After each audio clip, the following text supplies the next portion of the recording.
Today on the show, you can strap on a human feedbag, and the former CEO of Starbucks might be running for president.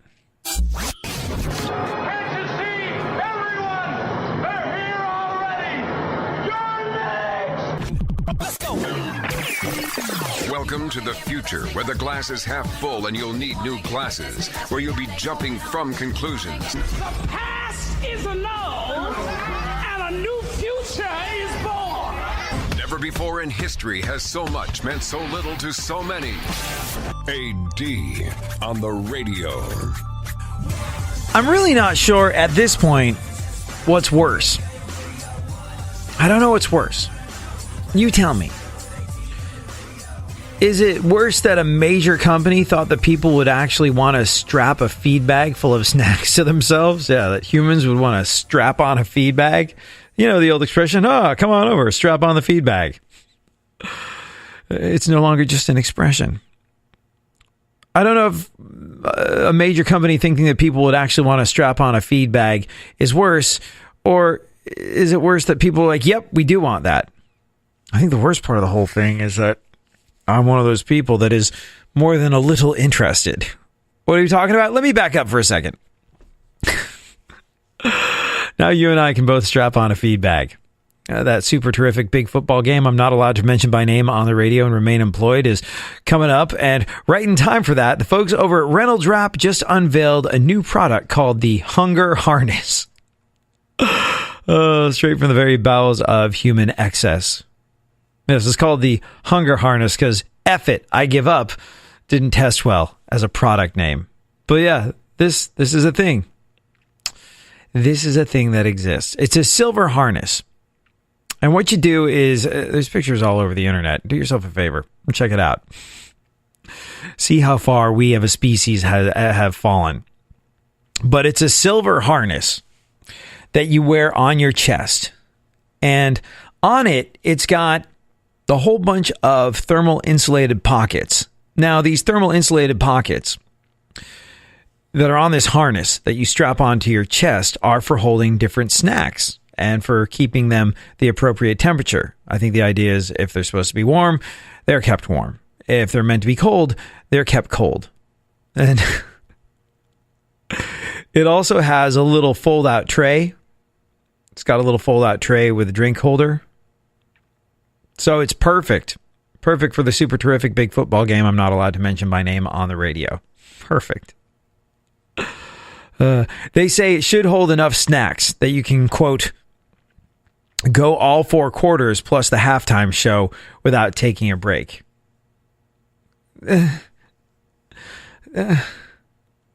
If you go all 4 quarters plus the halftime show without taking a break, that implies that you're going to leave the human feed bag on whilst you visit the little boys or little girls' room.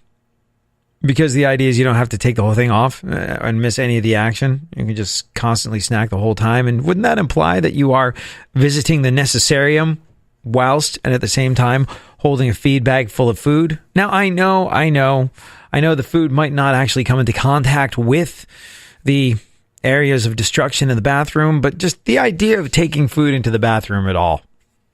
If you're like me, it gives you these screaming heebie-jeebies. But that's the idea. Reynolds Wrap unveiled their new product, the Hunger Harness. And, well, it's affordable too.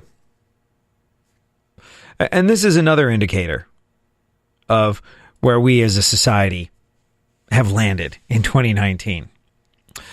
Reynolds Wrap put them on sale for $5. Sold out immediately. Now, here's the thing. If you're like me and you are currently waging an inner war with yourself, filled with self-loathing, because you think this is a really good idea and you think you would make regular use of it, well, the good news is, while they did sell out immediately, because it's been such a screaming success, they will be producing more in the not-too-distant future. Yeah. You can keep an eye out for them at ReynoldsHungerHarness.com. That's ReynoldsHungerHarness.com. You're welcome. Now, while you are strapping on the old feed bag, or the new feed bag, the new innovation that is the human feed bag, and watching the super terrific big game I can't mention by name on the radio, there's a very good chance that you will be betting on the whole situation. Yeah. Did you already put down your bet with your bookie, or in Vegas, or with some shady online casino? Or are you going to hold off to make some bets at your party? You got to do some kind of gambling, or why bother watching, especially with the teams involved. I mean, if you're not from Los Angeles or Boston, same with the World Series. I've got one friend who's like, this is my year, because he lives in Los Angeles and he's from Boston. And when it was Dodgers, Red Sox in the World Series, he was over the moon. And now it's, Rams, Patriots, and he is consistently over the moon. I'm like, you're the only person, literally the only person I know that is happy about this. Besides, it's a weird situation that we've wound up in this time of year. I think the betting is what is keeping most people interested. According to a new study, 22.7 million Americans will make a bet on the game, which is almost 1 out of 10 people. Yeah. So if you're in a room full of 10 people, one of them at least is making a bet on the big football game, and will be betting a total of $6 billion. Yeah, gambling's a big business. Americans will bet $6 billion on the big football game. I think the surest bet you can make is that Tony Romo will say stuff that'll make you think, if he knows so much about football, how come he couldn't win playoff games? Anyways, if you are interested from a gambling standpoint in what the experts are saying will be the end result of the game, every year, the folks over at EA Sports, they run a simulated game on the latest edition of Madden. And it's been right 10 out of the last 15 years. Not impeccable, but not bad either. And in 2015, the game not only correctly predicted a Patriots win over the Seahawks, but it also, get this, nailed the final score of 28-24. Now, last year, the Madden simulation was wrong. The simulation had the Patriots narrowly defeating the Eagles 24-20, but the Eagles won 41-33. So it got it El Rongo last year. But this year, Madden predicts that the Patriots will go up 17-3 at the half, which is, it's a big deficit. But the Rams will storm back and win the game by a score of 30-27. Yeah. This year, Madden predicts the Patriots will go up 17-3 at the half, but the Rams will come back and win the game at a score of 30-27. It also predicts that the Rams defensive tackle, Aaron Donald, will be the MVP after a record-breaking performance with, count them, 1, 2, 3, 4 sacks. Pretty specific stuff, but nevertheless, that's what the simulation says. And for the past 15 years, it's been right 10 out of 15 times. For the past 6 years, the simulation has been right every other year on the odd-numbered years, which is good news for the Rams. For the record, New England is favored by 2.5, while the over-under on total numbers of points scored is 56.5. Now you know.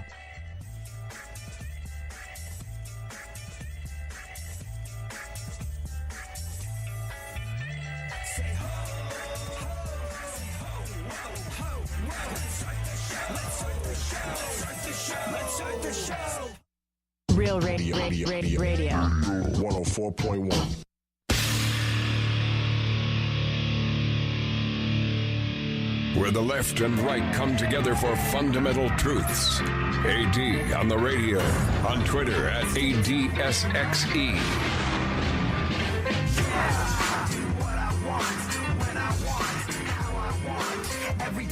So, this past week just gone by, we spent a good deal of time talking about Democrats and how they were kind of sort of eating each other alive.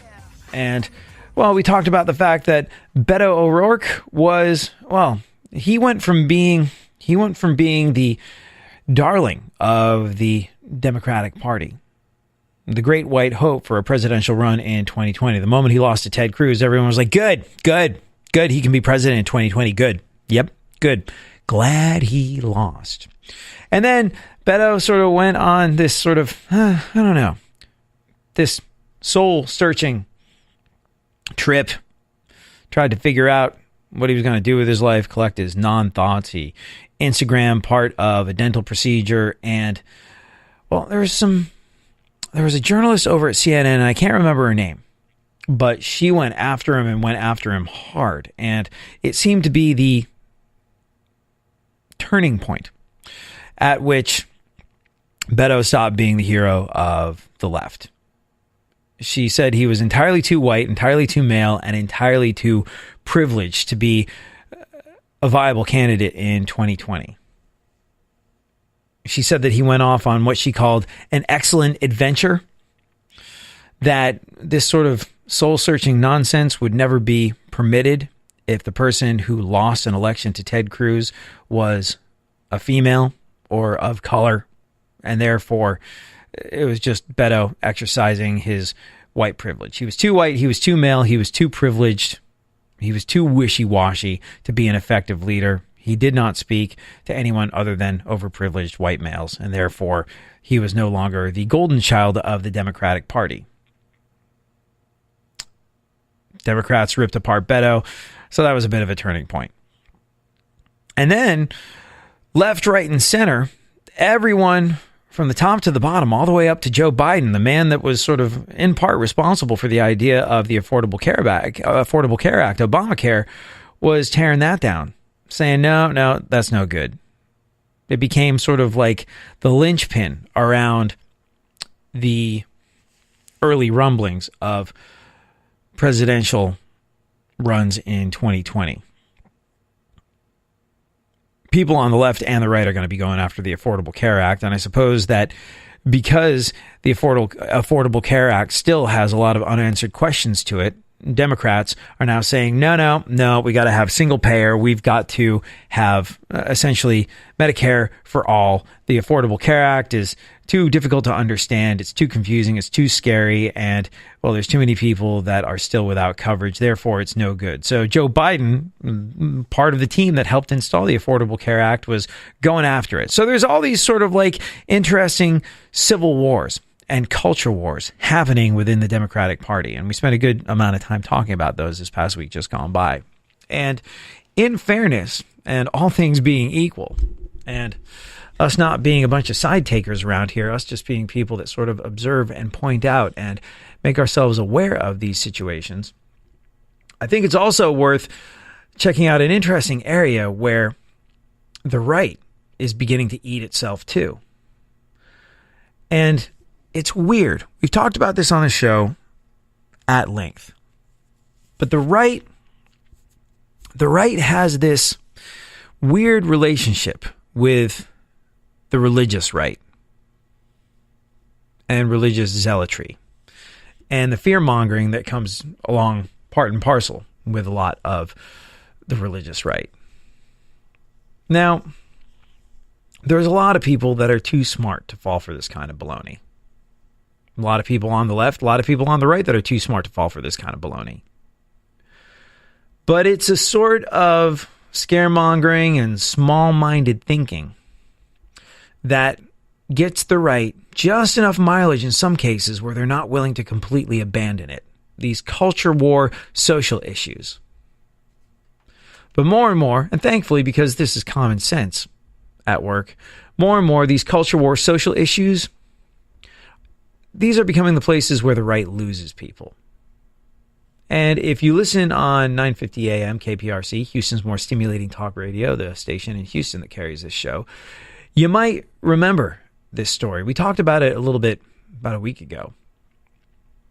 But there's a library in a part of Houston, if you're not familiar with the part of town, it's called Montrose. And there's a library in Montrose where they have this thing called Drag Queen Story Hour. And protesters were showing up at this Montrose library over Drag Queen Story Hour because they say that the drag queens are grooming kids to become trans. Now, this is of course incredibly silly. And when the right is trying to convince folks that, hey, we're reasonable, we're not knuckle-dragging morons, we're scientists, we're intellectuals as well, this stuff doesn't do them any favors. The idea that protesters are showing up at a library to protest Drag Queen Story Hour because they say drag queens are grooming kids to become trans is obviously completely wrong. Bruce Jenner did not become Caitlyn Jenner because a drag queen read him a story when he was a kid. Boys are not suddenly triggered into deciding that they're girls by being read a story by a drag queen. There's this guy who, like I said, is doing the right no favors whatsoever. This guy called Tex Christopher. He sued Houston's mayor and the chief librarian for the program. This guy, Tex Christopher, also successfully led the charge against the robot brothel. You remember that story? The idea that there were going to be brothels in Houston where men could, or women could, go spend time with fully functioning sex robots. Yeah. I think it wasn't billed as a brothel so much as it was a rental program. It's just you were on the premises while you were renting them, whatever the case may be.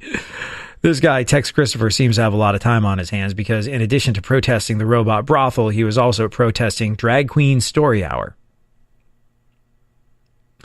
He said that Drag Queen Story Hour violates the freedom of religion of library patrons. Ooh, if that sounds like a bit of a stretch to you, then it is. Freedom of religion of library patrons is violated by drag queens telling stories? Go on. How? Oh, okay. Well, he said because professing an LGBTQ identity is a form of faith itself. No, it's not. But whatever. In court documents, he and other folks argued that drag queens and transgender storytellers would indoctrinate children to believe in another religion, which the lawsuit identifies as secular humanism. Yes.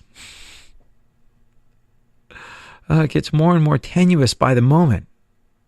It makes no sense. And any fool can see that.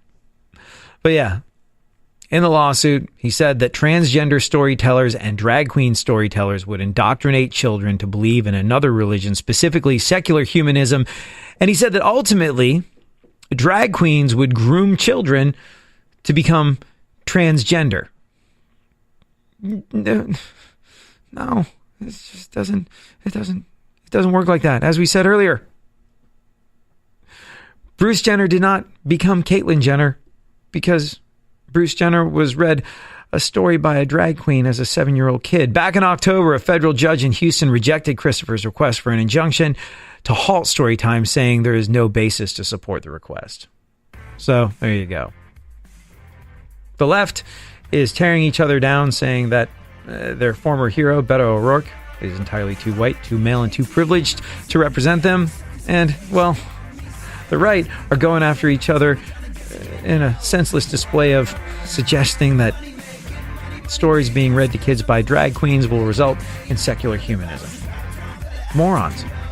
All y'all.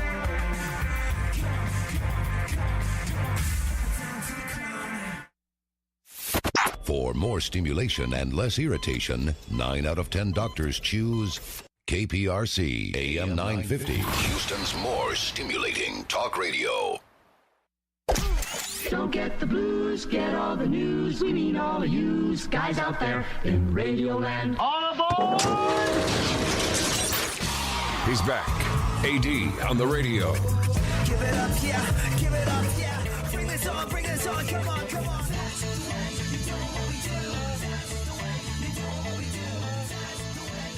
So, much in the same way as people suggesting that a drag queen story hour will result in secular humanism, I suppose you could put this in the same category of just completely illogical sensationalism, nutso-ness.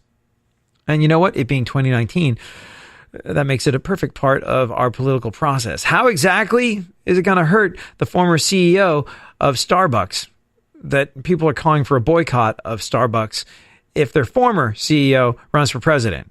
Did you see this? Did you hear? Former Starbucks CEO Howard Schultz is considering running for president as an independent candidate. Yeah. I think he knows that being president will be a latte work. But you know what? Based on his old job, he's used to the grind. Will he run? I suppose it'll depend on whether or not he can get campaign contributions that are grande enough. He'll make up his mind soon. He doesn't want to be pressed for time. Do you think he's really trying to serve the public? Or is Howard Schultz, a former CEO of Starbucks, just trying to prove he's not a has-been? Okay, we've had our fun. But this is weird. How exactly is it going to hurt him if people boycott Starbucks? This past weekend, just gone by, former Starbucks CEO Howard Schultz announced that he is, and I quote, seriously considering a run for president as an independent candidate in 2020.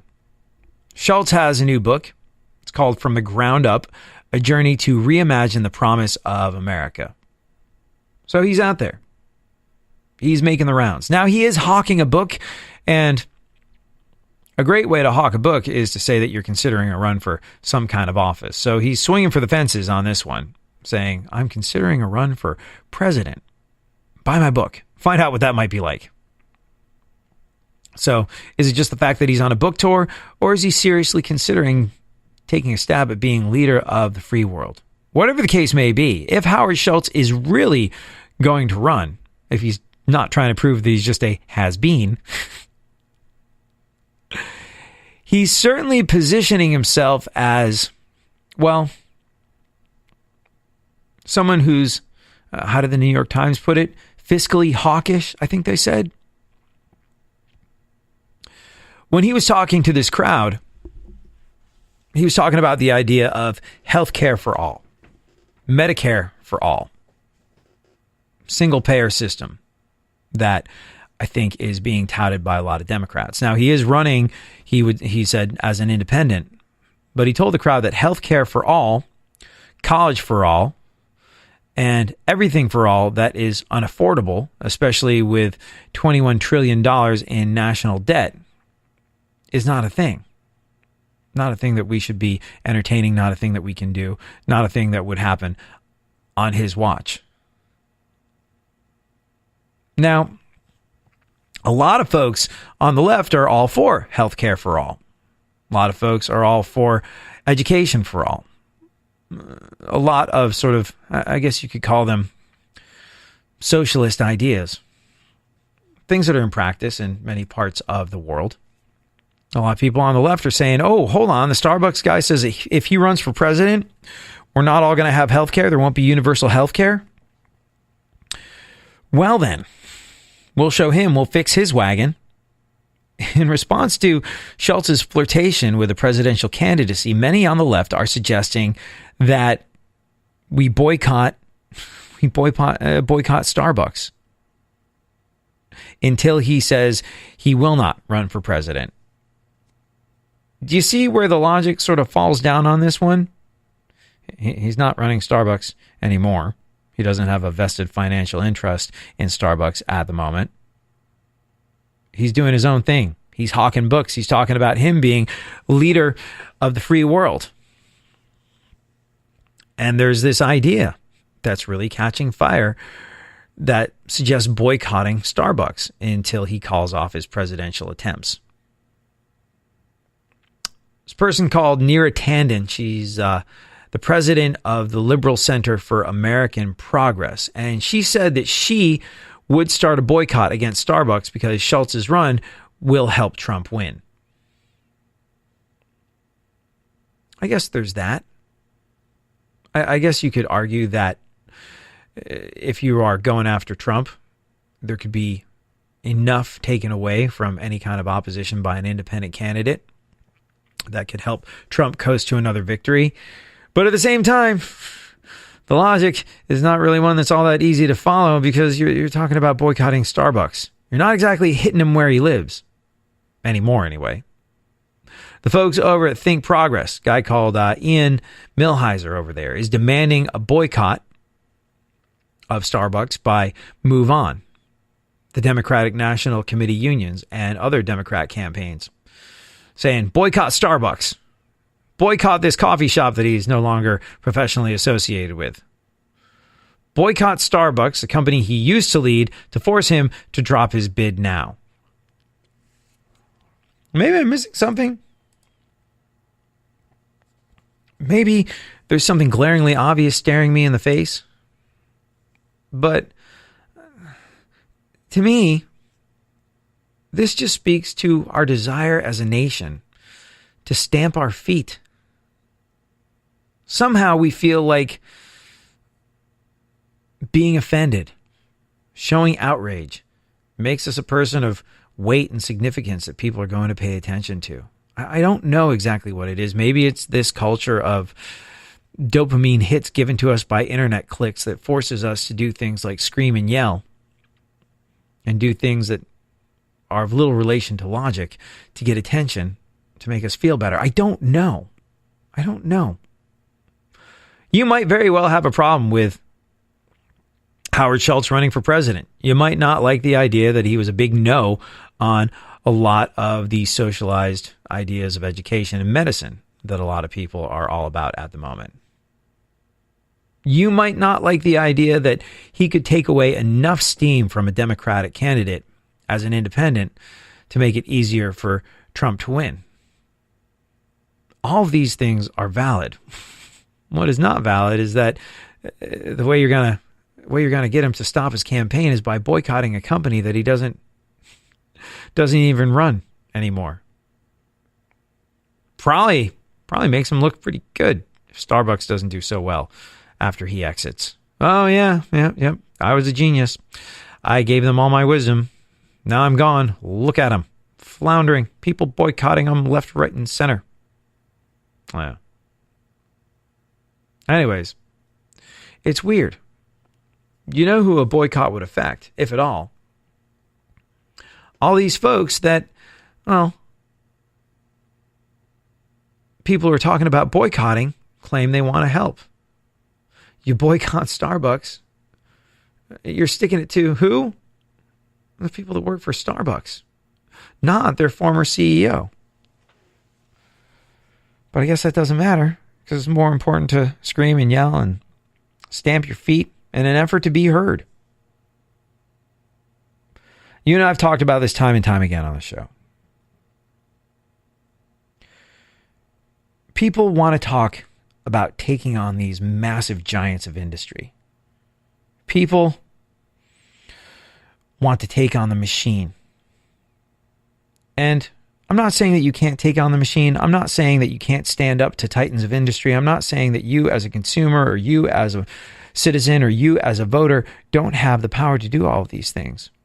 But so many times people overlook the real possibility for change that's right there on their doorstep. People overlook the possibility of change and affecting the world around them just by stepping out into it and being the best version of themselves that they can be. People want to scream. People want to yell. People want to protest Starbucks. People want to do something on a massive grande national level. But really, the best way to make a difference is by being the version of you that's most effective when you step outside your door and interact with the people that are there, right there in your daily life. Talk to people, have conversations, be a decent human being. Be positive, be thoughtful, be involved in your local community. The idea of voting for who's going to be president of these United States of America affecting the way your day lays out when you wake up in the morning is pretty much a non-thing. Any kind of change that a presidential candidate brings will take an awful long time to take effect. But you want to live a different life when you wake up in the morning? The smaller and more local you think, the greater the possibility your actions have of affecting how you make your way in the world and how your friends, family, loved ones, and neighbors make your way in the world. I guess what I'm trying to say is that, well, the people that want to protest Howard Schultz by boycotting his old company, something that he doesn't have anything to do anymore, would probably be much better off just heading out into their day and being decent people. Does that make sense? I hope it does. Because if it doesn't, we're kind of sort of in trouble. You waiting to get washed away.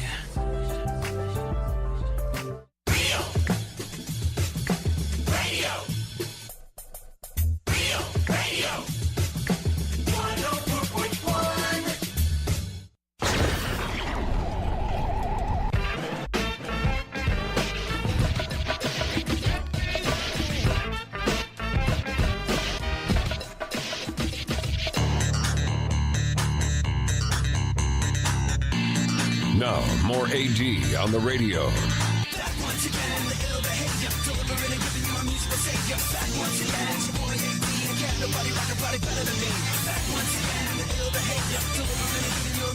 So you and I will finish up the show today by taking in the events of today in our segment, My Witness News, in just a little bit. Right now, though, you know how we spent some time talking about the fact that former Starbucks CEO Howard Schultz is thinking of running for president? The late night folks had some interesting takes on it. Here's Jimmy Kimmel's.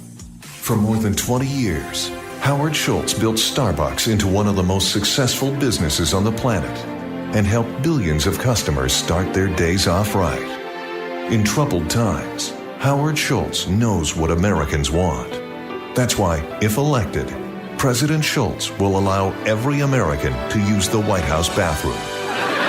Anytime. Just ask for the 4-digit code, go straight to the Lincoln bathroom, and do whatever the hell you need to do. I'm Howard Schultz, and for some reason, I approve this message. Not bad, not bad. What was Conan's take, I hear you ask? Well, as it turns out, Conan's take was... Every 5 minutes this weekend, someone else came out and said, I'm running as a Democrat for president of the United States. There are more Democrats running than there are Netflix specials right now. Howard Schultz, the former CEO of Starbucks, is talking about running. His policy is he wants to build a wall around Dunkin' Donuts. That's what he said. It is indeed becoming a rapidly crowded field. All right, finally, let's get Fallon's take on it. Former Starbucks CEO Howard Schultz is thinking about running for president. Meanwhile, the CEO of Dunkin' Donuts is thinking about running a meth lab out of every store.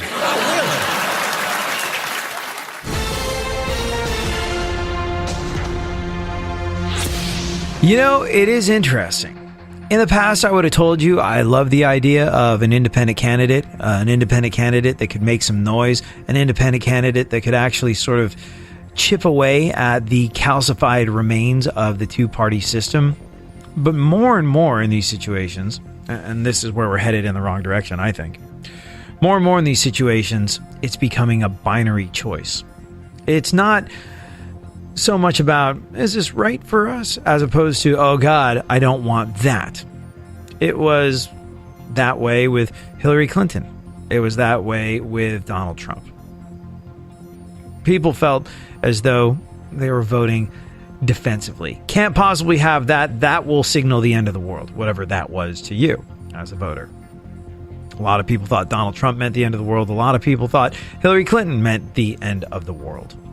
And so for that reason, there wasn't really any kind of validity to the idea of an independent candidate or a libertarian or any kind of additional party. It was a wasted vote. And I know a lot of folks that were Democrats looking to pin blame on something other than the fact that Hillary Clinton neglected to go to the Midwest, that went, oh, see what your symbolic vote did when you voted libertarian or when you voted none of the above, when you voted in the hopes that this would bring about the change, that there would be additional parties as a valid part of our political process moving forward. A lot of people were saying this. You remember in the run-up to the last election? Well, here's the thing. If Hillary doesn't necessarily appeal to your sensibilities, if Donald doesn't appeal to your sensibilities, and this was before the nomination was secured, there was a lot of talk of this. Before Donald Trump was the nominee, before Hillary Clinton was the nominee, although, I mean, really, Hillary Clinton was the nominee the entire time. But before that, a lot of people were saying, maybe I'll vote independent, maybe I'll vote green, maybe I'll vote libertarian, maybe I'll vote for some of these things that would bring about the end of this binary choice that we face every single election cycle. Every 4 years, we have a lesser of two evils situation, and I'm sick of it. Therefore, I'm going to start voting for neither of these. And after the dust had settled and Hillary Clinton lost, well, a lot of folks on the left went, see what you did? See what your non-binary choice did to us? So there's that.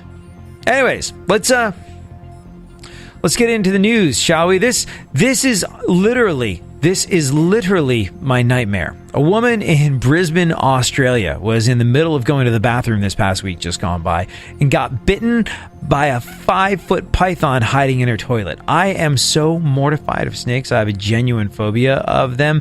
And the idea that this is even possible means that, well, for the entirety of my life, especially if I ever go anywhere near Australia, I will never, ever fully or even partially sit down on a toilet ever again. If this is a thing that can happen as opposed to something that only occurs in my worst phobias and nightmares, thank you, I'm out. When I sat down, I felt this really sharp tap on my bottom, along with some pain. I thought, holy what was that? But when you've got your knickers and your long pants around your ankles, it's pretty hard to go far. And to be honest, it was like running a 3-legged race without a friend. This was a midstream adventure. So he waited for me to start going, you know. He didn't appreciate that shower under the full moon. How's the bottom?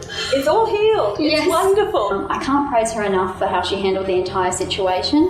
While she may have been a bit frantic at first, even I love snakes, but I don't want one attached to my bum, so... Please look before you leak. Honestly. Look before you leak. Exceedingly well played. Hey, you know, I was thinking about this not so long ago. The vast majority of cities in America where this show airs happen to be places where the weather is, for the most part, pretty warm. Places like Texas, places like Florida, places like California. I think there's a couple of cold weather affiliates, but few and far between. And you know what? To those of us in the warmer areas of America, we are unbelievably lucky this week. At least when you're miserable from the cold this week, you know that pretty much everyone else is miserable too. You can draw warmth from their pain if you are in one of those cold areas, because according to the National Weather Service, 220 million Americans are going to be dealing with temperatures below freezing this week. That's 75% of the population of the continental United States of America. 75%, 3/4 of Americans will be dealing with temperatures below freezing this week. And a lot of places will experience the lowest temperatures in decades, especially in the Midwest and the Northeast, where a lot of my family happens to be. Oof. Big chunk of my family are still up in upstate New York. Rochester, so cold up there already, and it's going to be record-breakingly cold. I don't think there's going to be a pipe left standing in all of Rochester, New York's plumbing after what's expected this week. Could feel like it's 50 degrees below zero with a wind chill. And in a few areas of Minnesota and North Dakota with a wind chill, the temperatures could feel like they're in the minus 60 range. Yeah, minus 60. And this has actually resulted in a certain type of crime wave. It's so cold that criminals in Chicago have been walking up to people on the street and stealing their Canada Goose jackets right off their backs. If you don't know, they're jackets that are super, super warm and super, super expensive. Anywhere from $550 to $1,700. A reporter talked to 3 people who own coats like the ones that have been stolen. Well, I guess you take your chance, don't you? I mean, you know, you've spent the money on an expensive jacket.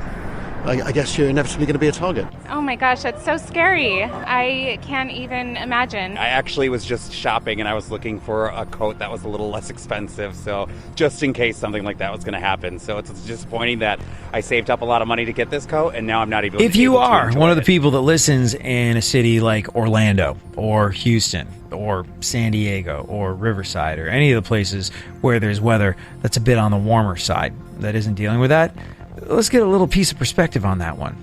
There's parts of America where people save up money so they can buy a specific type of coat, so they can, you know, not die as they go through life.